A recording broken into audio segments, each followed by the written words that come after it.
Halo, Sohibul Kalam. Apa kabar? Semoga sehat selalu ya. Tak terasa, sudah lama nih Al-Kalam Podcast tidak terdengar. Teman-teman, rindu nggak sih dengar suara Al-Kalam Podcast? Alhamdulillah, saat ini Al-Kalam Podcast hadir kembali bersama dengan narasumber hebat kita yang akan memberikan informasi terkait Al-Qalam nih, apalagi buat teman-teman yang baru gabung atau tertarik untuk gabung dengan Al-Qalam, kita kenalan lebih lanjut dulu yuk sama Al-Qalam.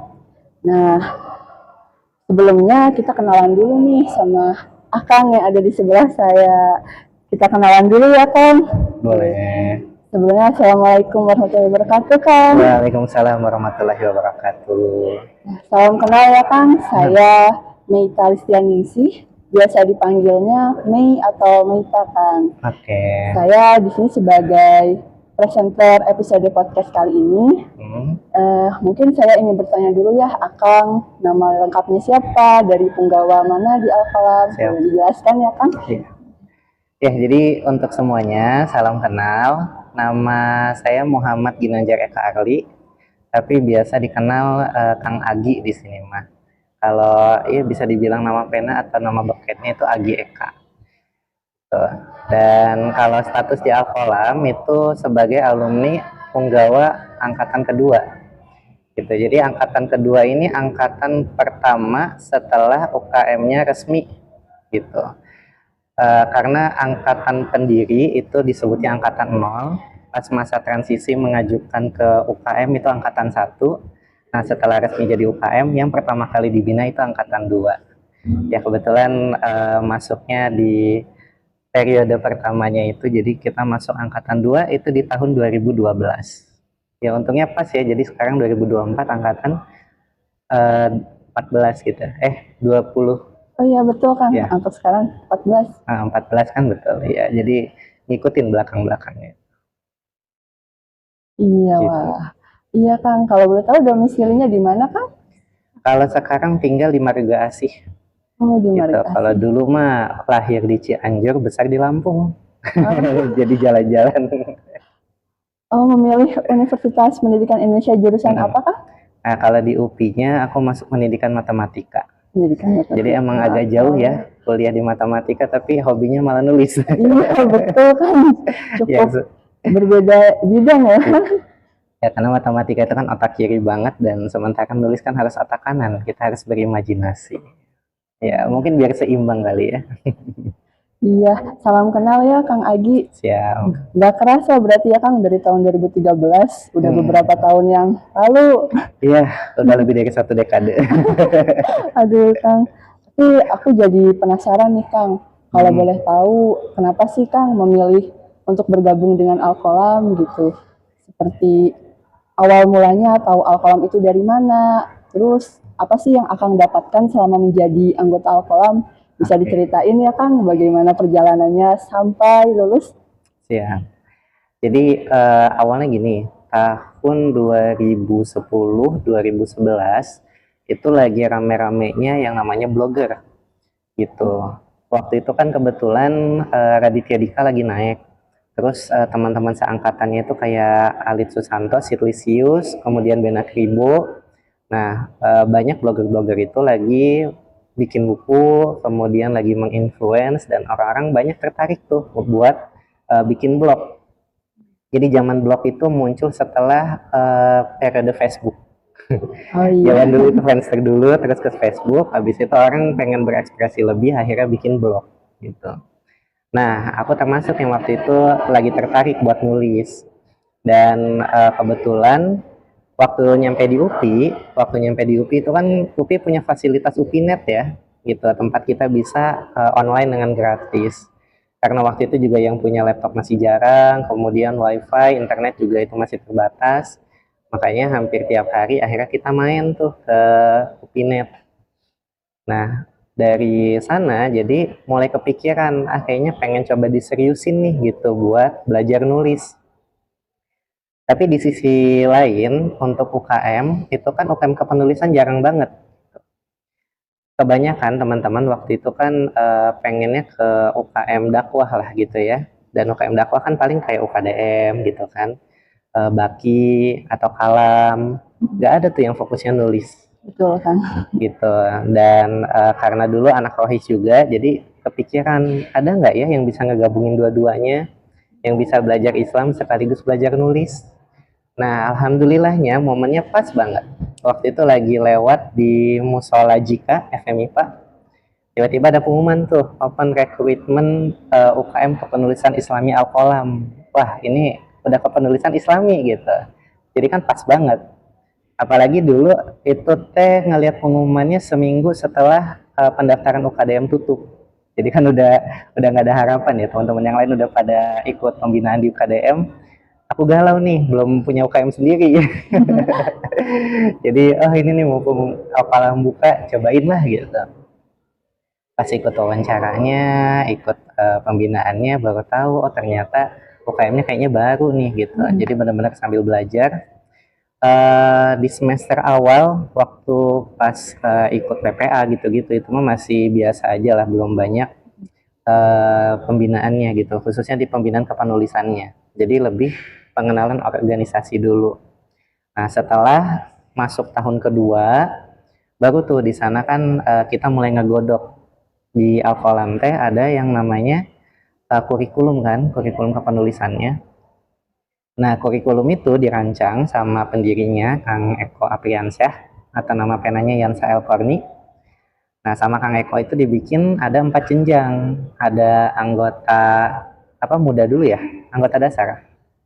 Anggota dasar kalau Dasar tidak ya, salah kan? anggota dasar, madya, terus yang ketiga itu apa ya? Mahir gitu, andal. Gitu sama sampai anggota akhir gitu kan. Nah, 4 jenjang itu dibuat sesuai dengan tahapan kita kuliah. Jadi anggota dasar di awal itu kita benar-benar dikenalin dunia kepenulisan. Kurikulumnya itu selama 1 tahun kita belajar 12 materi. Jadi kayak bulan ini kita belajar EYD, bulan depan kita belajar cerpen, bulan depannya lagi kita belajar puisi gitu. Kita ada bahas komik juga, biografi, editing, dan lain-lain. 12 materi itu. Harapannya supaya kita jadi tahu gitu, oh ternyata spektrum nulis teh banyak. Dan kita bisa milih salah satu dari sana. Nah, habis itu nanti di tahun kedua, anggota madianya kita mulai milih gitu. Kita mulai fokus mau fiksi atau non fiksi nih gitu. Nanti di tahun ketiga yang ngambil fiksi berarti nanti kita ambil penjurusannya lagi, konsentrasinya. Apakah kita mau ngambil puisi, apa mau ngambil cerpen, novel, drama gitu. Kalau yang non fiksi mungkin bisa esai, artikel, atau yang lainnya gitu. Sampai di tahun terakhir, nah tahun keempat ini targetnya itu adalah kita bisa nulisin 1 buku. Kalau yang tadi konsentrasinya cerpen berarti harus bikin kumpulan cerpen. Kalau yang konsentrasinya novel berarti harus bikin novel. Dan kalau yang ngambil artikel mungkin bikin kumpulan artikel atau kumpulan esai juga gitu. Dan ya alhamdulillah setahun di Al-Qalam itu jadi membuka wawasan banget. Karena pertama kita ada pembinaannya intensif kan, karena itu kan tiap bulan. Habis itu kita coba bikin program mentoring. Habis itu juga kita banyak ngundang narasumber dari luar, dan kita ngebahas karya-karya sastra Indonesia dari angkatan lama sampai angkatan yang terbaru. Jadi lebih up to date juga, dan akhirnya dari sana mulai terbentuk gitu, oh ternyata dunia nulis itu luas. Jadi saya juga yang awalnya dari dulu itu kan senangnya baca novel, tapi apa namanya, karena nafasnya pendek, jadi waktu itu bikinnya itu cerpen terus gitu. Sementara ketika nulis cerpen lagi apa ya, lagi gabutnya itu bikinnya puisi. Dan ketika sekarang dikenalnya malah sebagai presensi dan editor.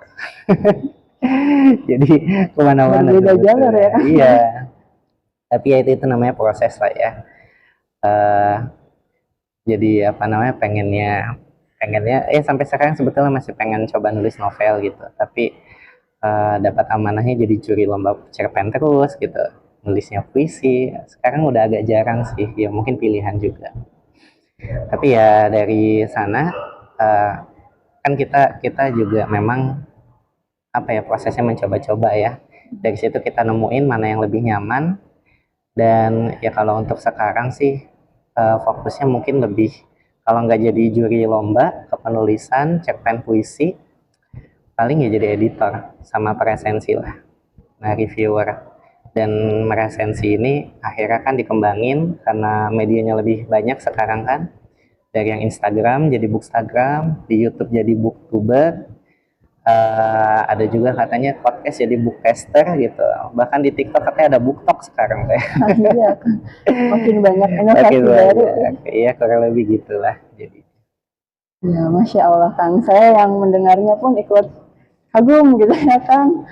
Ternyata memang banyak sekali ilmu yang didapatkan selama menjadi anggota Alkolam dan bisa dimanfaatkan setelah lulus ya, Kang. Iya. Nah, kalau begitu, Kang, karena sekarang kan Alkolam sudah semakin banyak anggotanya, semakin tahun berikutnya, kira-kira menurut Akang, apakah Akang punya saran dan kritik untuk Alkolam ke depannya nih, Kang, agar bisa lebih baik dan bermanfaat lagi? Ya, kalau buat Alkolamnya sih, yang namanya komunitas literasi itu kan nggak bisa berdiri sendiri ya. Jadi sekarang itu bukan eranya kompetisi tapi kolaborasi. Jadi daripada bersaing kayak bagus-bagusan, mending ikut ini aja gitu, mending ikut itu aja. Kenapa nggak kita sama-sama gitu ngegabungin? Makanya eh, waktu itu kan setelah lulus dari Alkolam, beberapa alumni kita pengen bikin forum yang lebih serius, akhirnya kita bikin Biblioforum gitu. Sebagian kita juga nyoba salurin minat bakatnya untuk gabung ke FLP, Forum Lingkar Pena. Dan waktu pas diskusi pun kita tidak menutup kemungkinan kayak ngundang misalkan anak asas gitu, atau anak mana kenalan kita sastrawan, apalagi di Bandung itu sastrawannya banyak, jadi bisa banget untuk kita undang berbagi. Ya sekarang mah udah bukan ini ya, masanya main kandang gitu. Jadi belajar itu harus sebebas-bebasnya gitu ya, seluas-luasnya. Tapi ketika nanti nulisnya, nah itu baru kita cantumin apa yang masuk ke jati diri kita. Karena kalau di Al-Qalam itu kan kata kuncinya adalah Islami, tulisan yang Islami. Makanya namanya kan UKM Kepenulisan Islami. Nah, kata Islami di sini didefinisikan sebagai tulisan-tulisan yang bisa menginspirasi gitu ya. Bukan bahasannya selalu tentang Islam, tapi menyimpan ya nilai-nilai keislaman di dalamnya. Jadi kayak nilai kejujuran, integritas, apa namanya, membawa inspirasi, kebenaran dan sebagainya. Nah itu sih yang bisa di ini. Jadi mungkin kedepannya juga terkait pembinaan dan juga mungkin hubungan sama alumni juga itu bisa ditingkatkan.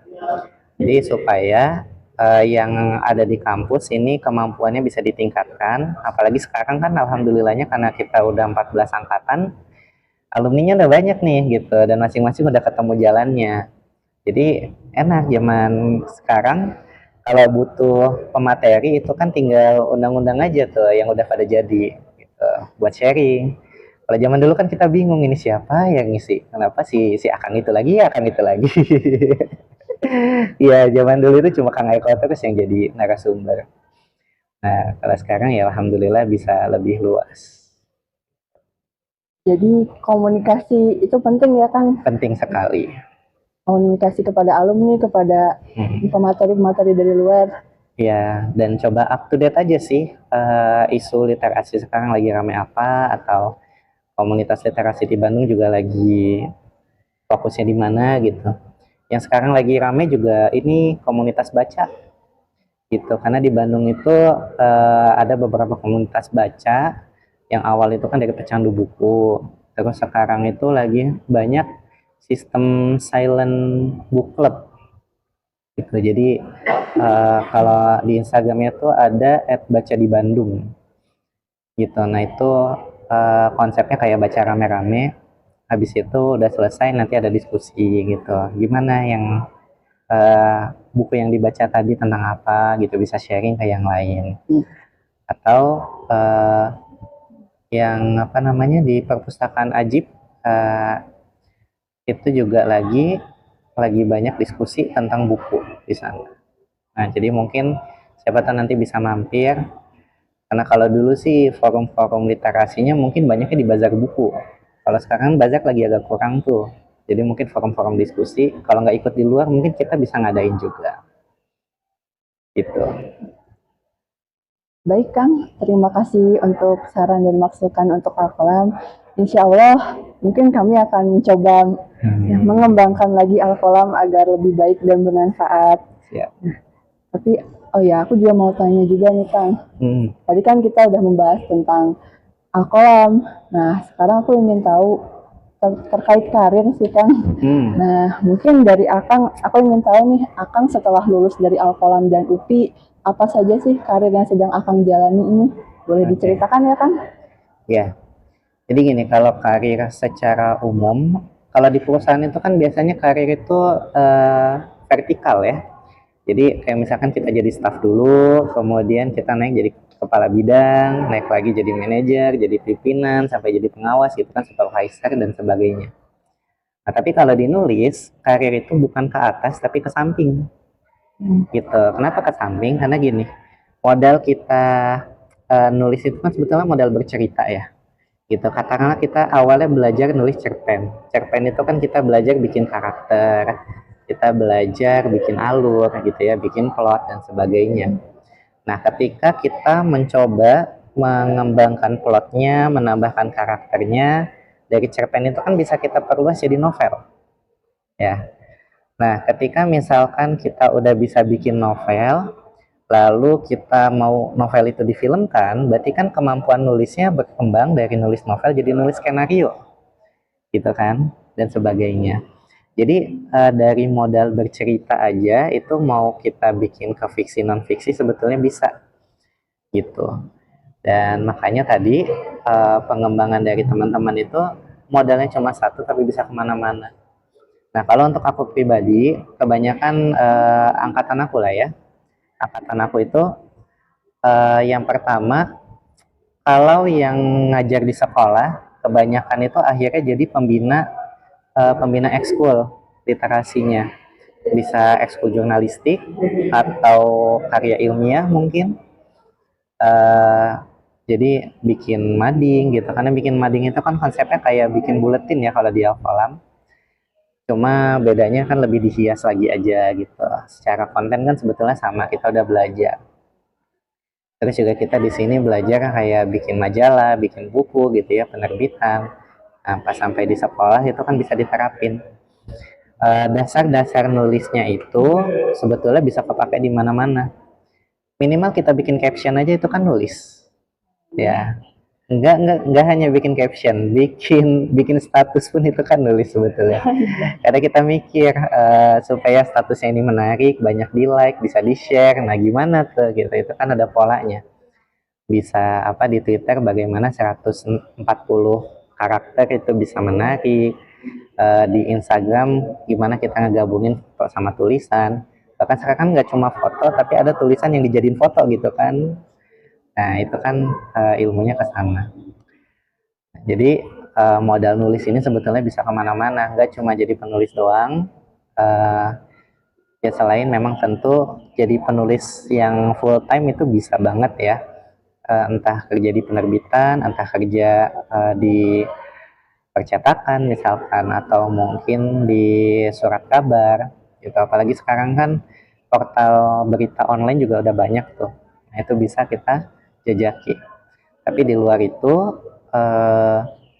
ada yang memang nulis buku jadi sampingan, jadi fokus utamanya ngajar, terus akhirnya dia bikin buku.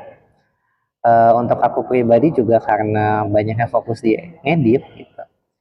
Jadi dari aku masuk sekolah sampai sekarang itu pasti ditunjuk jadi tim editor di sekolah.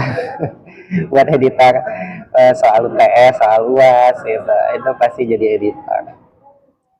Terus juga di luar itu penerbit kadang-kadang masih nawarin aku buat ngedit novel secara lepas. Habis itu juga kadang ada beberapa orang yang bisa jadi ghostwriter juga. Ghostwriter itu istilahnya penulis hantu. Jadi kita nulisin buku buat orang lain, namanya atas nama dia, tapi idenya bisa dari kita atau dari si orangnya. Kebanyakan itu ghostwriter dibutuhin untuk orang-orang yang mereka punya keinginan untuk bikin buku, tapi nggak punya waktu atau nggak punya ilmunya gitu.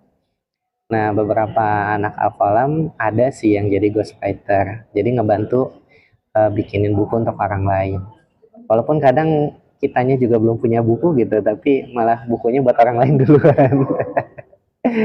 Ya itu sih, jadi ada plus minusnya lah. Plusnya itu karena kalau kita jadi ghostwriter kan selesai naskah itu kita langsung dibayar, dapat uang panasnya lah gitu. Tapi kalau kita mau bikin branding ya akhirnya bisa nulis buku sendiri. Gitu kurang lebih lah. Ternyata akan sukses ya dalam ini kepenulisannya. Ya, alhamdulillah ada jalannya. Alhamdulillah. Cuman kalau cara Akang nih gimana sih supaya Akang tuh bisa menekuni dunia penulisan itu jadi kayak selalu istiqomah dan tidak ingin berpindah jalur lain gitu kan? Iya. Jadi untuk istiqomah di dunia kepenulisan ada dua hal ya. Yang pertama, menurut aku sih kita harus rajin baca dulu sih, rajin baca. Jadi karena apa ya namanya nulis itu kan apa yang kita tulis adalah biasanya apa yang kita baca. Kalau kita nggak baca apa-apa, nggak nonton apa-apa, nggak pernah jalan kemana-mana, itu kan kita bingung mau nulis apa gitu. Nah jadi nyari pengalaman ya, atau kalau di Al-Quran kan makanya ayat pertama kan ikro bismillahirrahmanirrahim. Kita disuruh baca gitu. Nah bacanya bisa dari mana saja dengan banyak inspirasi ya. Apa yang kita baca itu juga nanti jadi bahan untuk yang bisa kita tuliskan. Itu yang pertama. Yang kedua, untuk ngejaga apinya tetap menyala, ya api semangatnya untuk tetap menyala, itu menurutku harus punya teman. Gitu. Makanya aku selalu ingat ada salah satu quotes, menulis itu bisa sendiri, tapi menjadi penulis itu butuh teman. Ya, karena ya gitu, kalau misalkan kita lagi sendiri, lagi capek, lagi jenuh, terus kita ninggalin nulis, akhirnya udah aja gitu. Tapi kalau kita punya teman, ya kita masuk komunitas, kita masuk organisasi, nah di sana akhirnya kan kita jadi punya sahabat yang bisa saling mengingatkan. Ketika kita lagi futur ya dalam nulis, itu kan nanti ada teman-teman yang, hai apa namanya besok ada lomba ini nih ikutan yuk gitu. Besok ada diskusi ini nih penulisnya terkenal ikut yuk gitu. Nah dari situ kan akhirnya semangat kita bisa dijaga. Apalagi kalau misalkan teman kita udah bikin buku, si Eta udah nulis buku deh gitu. Kapan kitanya gitu. Apalagi kalau waktu itu teman-teman angkatan aku terutama ya pas bukunya udah ada di toko buku, irahanya orang kapan gitu kita bisa nulis dan terpajang gitu di toko buku. Nah itu jadi menurut aku dua itu sih, kalau mau nulis berarti harus rajin baca dan harus punya teman. Dengan itu ya insya Allah bisa lebih istiqomah. Karena istiqomah tuh termasuk sulit ya kan, apalagi terdistraksi kegiatan-kegiatan lain. Jadi membuat kita tuh apa ya, seperti rasa malas gitu kan. Iya. Malas menulis, malas membaca. Iya. Oh iya tambahannya mumpung keinget. Jadi satu lagi kita apa namanya ada yang bilang nulis itu di waktu luang ya. Menurut aku nggak sepenuhnya salah, tapi nggak sepenuhnya benar juga. Karena lebih bagus kalau kita meluangkan waktu untuk menulis. Kalau menulis di waktu luang, artinya kan kita nunggu luangnya dulu. Kalau udah capek gitu, sekarang gabut ngapain ya nulis gitu. Nah, tapi kan itu akhirnya jadi tenaga-tenaga sisa doang yang kita pakai di sana. Tapi kalau kita meluangkan waktu untuk menulis, artinya dari pagi misalkan kita udah niatin, nanti malam mau nulis gitu, jam 10 misalkan. Nah, berarti kan kita sudah men-set waktu, udah menjadwalkan, dan kita udah bisa siap-siap. Habis isa misalkan kita nugas dulu sampai jam 9. Dari jam 9 itu mungkin kita makan dulu, mungkin kita baca dulu, kita siapin habis ini mau nulis apa ya gitu. Nah, jam 10 teng kita bisa ke depan laptop dan nulis gitu. Nah, itu juga bisa jadi salah satu tips untuk teman-teman ya supaya bisa lebih istiqomah punya jadwal gitu. Jadwalnya kapan ya tergantung karena tiap orang kan golden time-nya itu beda-beda. Ada yang senang nulis pagi, ada yang senang nulis di luar, ada yang senang nulis pas lagi rame-rame, ada yang senang nulisnya harus sepi gitu. Jadi beda-beda. Sesuaiin aja ya sama tipe teman-teman. Jadi harus disesuaikan dengan kita juga harus mengenali diri kita sendiri Iya. juga ya kan. Iya itu coba-coba aja sih. Karena nanti kan akan ketemu sendiri kita nyamannya di mana. Oh iya kan.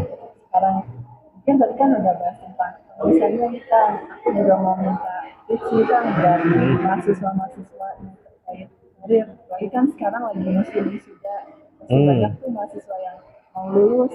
Menurut Akang nih gimana sih cara mahasiswa tuh bisa mempersiapkan diri untuk masuk ke dalam dunia karir? Barangkali dari Akang ada tipsnya. Kalau untuk masuk dunia karir ya, sebetulnya gini, semua yang kita pelajari di kampus itu pasti nanti akan bermanfaat ya, akan kepake di dunia kerja. Ketika kita dulu di kampus ya, kita mungkin suka disibukkan gitu ya sama dunia organisasinya gitu. Karena kan kita ketika di kampus itu nggak cuma belajar, nggak cuma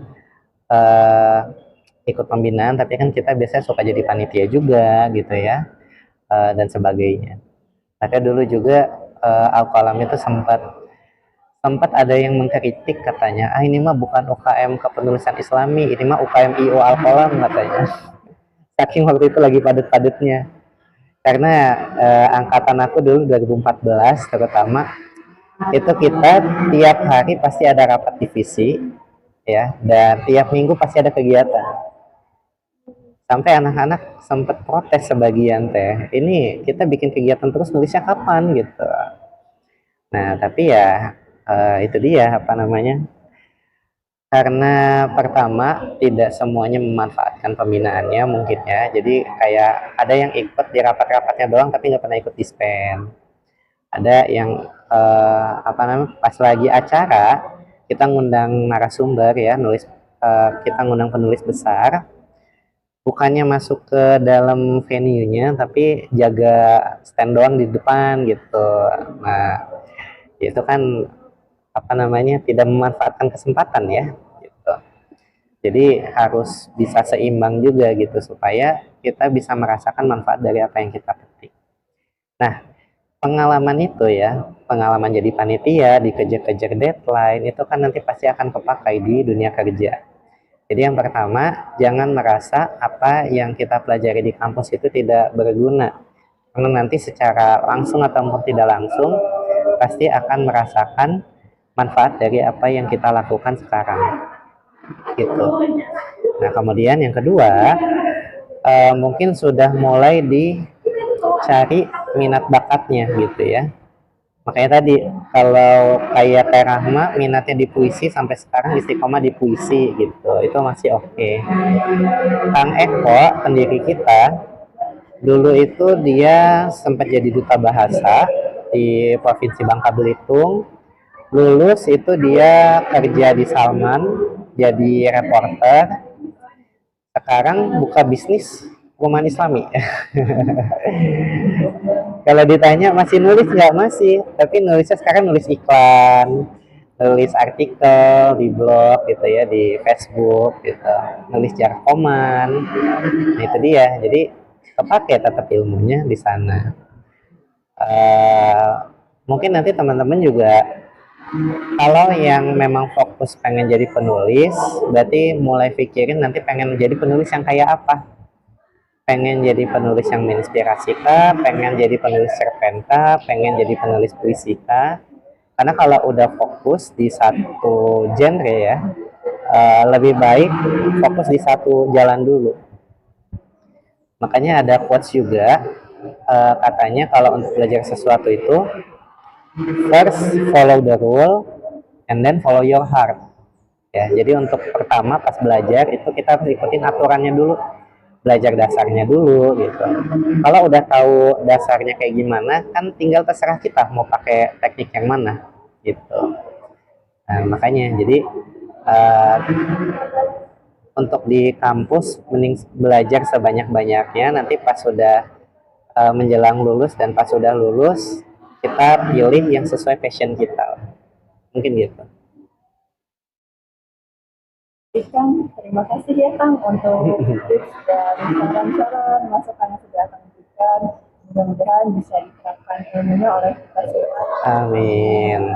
Nah, buat teman-teman sehingga kolam, misalnya yuk kita ikuti jejak dari Kang Agi yang sangat apa ya, ilmunya sudah cukup nih ya Kang, bisa menginspirasi kita semua. Mungkin sepertinya cukup sekian Kang untuk diskusi kita pada episode ini. Siap. Mungkin lain waktu kita bisa ngobrol lebih banyak lagi ya Kang. Amin. Oh ya, buat teman-teman nih, buat teman-teman calon penggawa yang baru gabung ataupun teman-teman yang sudah gabung dan teman tertarik dengan Al-Qalam, nah, jangan lupa ya terus pantau untuk episode podcast selanjutnya. Selain episode podcast, Al-Qalam juga menyajikan dalam TikTok, Instagram yang bisa kalian follow dan kalian amati bagian-bagian teman-teman Aku tutup podcast kali ini dengan sebuah quotes dari Rumi.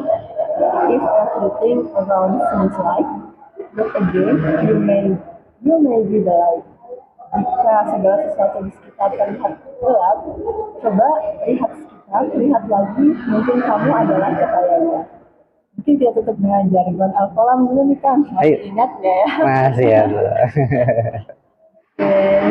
Al-Qalam, gagasan, inspirasi, penggugah hati. Allahu Akbar. Sampai jumpa di episode podcast selanjutnya. Saya tutup, saya akhiri. Wassalamualaikum warahmatullahi wabarakatuh. Waalaikumsalam warahmatullahi wabarakatuh.